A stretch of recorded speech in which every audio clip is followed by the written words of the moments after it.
ሄርሜላ እያወካት ባለው ልክ እኔም ጋር እሱን አይነት ነገር ነበር የነበረው። መጀመሪያ አንተ ሄርሜላ እንዲህ ታውቃታለህ እንዲህ ናት ለማለት ያው የምታውቀው ነገር ስለሆነ መናገር አይጠበቅም። ግን እኔም ጋር እሱን አይነት ነገር ነበር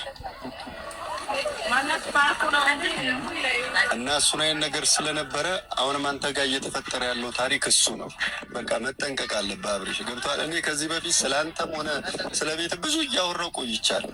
በቃ ሰላም እንዲሆን ሁሉም ነገር ምን አለ ነገር ግን አሁን ላይፍ ላይ የመጣው ሰው አይሆንም።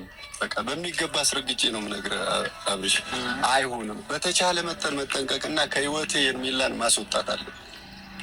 የኔ ውሳኔ ነው። ገብቶሃል? አንተ የፈለግከው ነገር ማድረግ ትችላለህ፣ ምንም ማለት ትችላለህ፣ መብት ነው።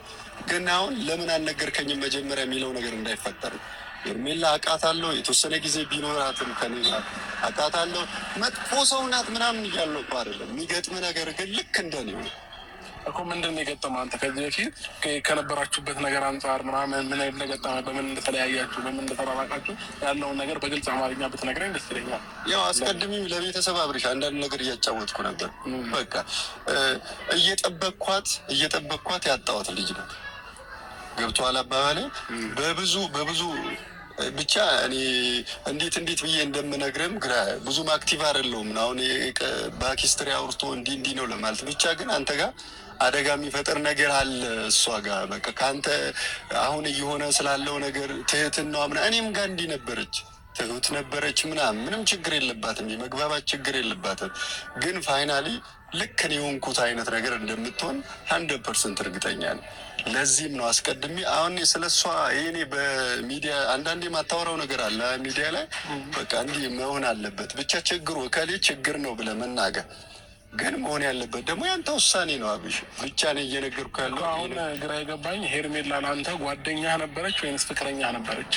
ፍቅረኛ ነበረች እንጂ ሄርሜላ እኔ ከኔ አሁን ምን አለ መሰለህ፣ አሁን አንተ ልክ እንደምትነግረኝ እኔ ማንም ማመን እንዳለብኝ አሁን በጣም ግራ እየገባኝ ነው። ሌላም ሰዎች እንዲያፈቅራታለሁ የሚለኛል እንዲህ ፍቅረኛ የነበረች ግን ደግሞ የሁሉንም ሰው መቀበል አልችልም። እሷን ደግሞ ቀርቤ ሳያት እኔ ከዚህ በፊት ምንም አይነት ወንድ ጋር ግንኙነትም ምን ፍቅረኛ ምን አልነበረኝም ብላ ነው ለእኔ ነገረችኝ። ጀስት በቃ ኢቨን የሴት ጓደኛ እንኳን በደንብ የሚቀርባት እንደሌለ ነው የነገረችኝ። እና በዚህ ልክ እኔ ትዋሸኛለችን ብዬ አላስብም።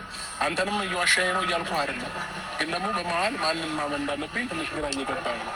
እሷም ደግሞ እንዳየዋት ከሆነ ምንም አይነት ነገር ምላን የነገረችኝ ፍቅረኛ አልነበረኝ። ምናልባት አንተ ፍቅረኛ የነበረች ብለህ እያሰብክ ከነበረ ያንተ ውስጥ ላይ ያሉት ነገሮች ሊሆኑ ይችላል። የእሷ ልብ ግን አንተ ጋር ከሌለ አሁን ፍቅረኛ አይነች ማለት አችልም። ቀረቤታችን እኮ አብሪ ስለማውቀው ነው። ቀረቤታችን እንደዛ እሷ ልብ ውስጥ የለም እኔ ልብ ውስጥ አለ ምናምን የምለው ነገር እኮ። አሁን ለምሳሌ ጓደኛና ፍቅረኛሞች መሆን ይለያያል ወንድሜ።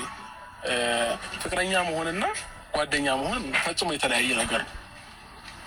ምናልባት አንተ አሁንም ውስጥ ላይ ፍላጎት ካለክ እሷ ስሜት ካለህ ምናምን እኔ በድጋሚ ላገናኘህም እችላለሁኝ። እኔ ችግር የለብኝም። ላስተዋውቃችሁ ልታውቃት ትችላለህ። ግን ደግሞ አብራችሁ እንድትሆኑ የቻልኩትን ነገር ላደርግ እችላለሁኝ። ግን ደግሞ በዚህ ልክ ማይሆን ነገር ስለሷም ማውራቱ ተገቢ አይደለም ባይ ነኝ። ለምን እሷ በዚህ ልክ እየማለች ከዚህ በፊት ምንም ፍቅረኛ አልነበረኝም፣ በቃ የሴት ጓደኛ እንኳን የትምህርት ቤት ላይ ፍራንሱ የሚባሉት ነገሮች በደንብ አላሳለፍኩም ያለች ለእኔ ማለት ነው።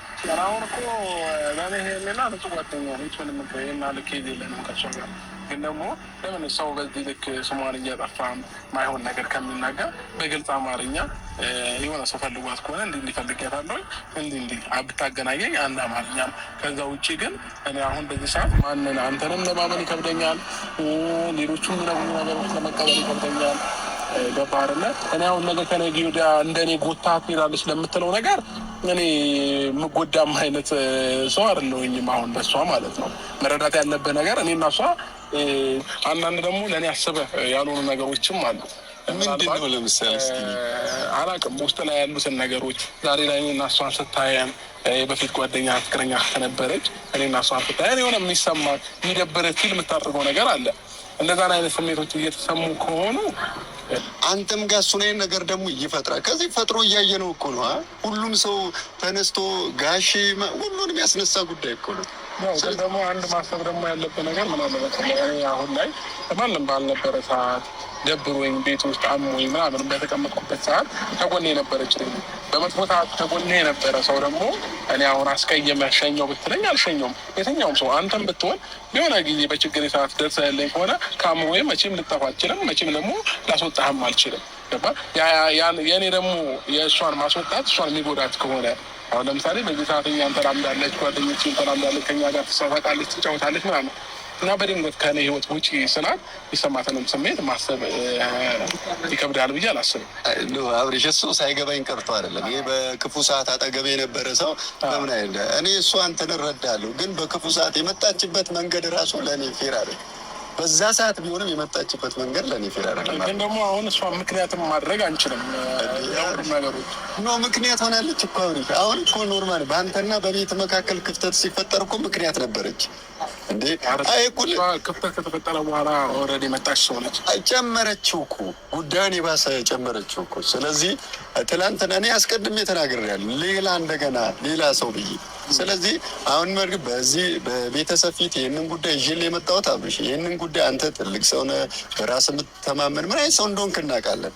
ገብቶሃል? ስለዚህ አሁንም ኬዞን ሌላ ታሪክ ሳይፈጥርብህ፣ የሄርሜላ ጉዳይ ሌላ ታሪክ ሳይፈጥርብህ ከዚህ ነገር እጅህን አንሳ ነው እያልኩ እንደ ወንድም እንደ ጓደኛ እንደ ታላቅ እየመከርኩ ያለሁት ማለት።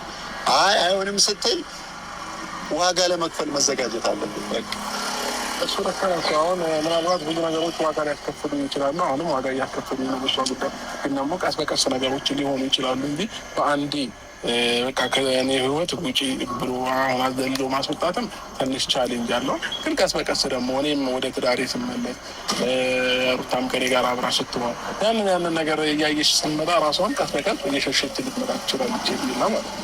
ከዛ ውጭ ግን ይህ አግባብ አለው ብዬ አላስብም። በቃ ከኔ ህይወት ውጪልኝ፣ አታስፈልግኝም ምናምን ብሎ መናገር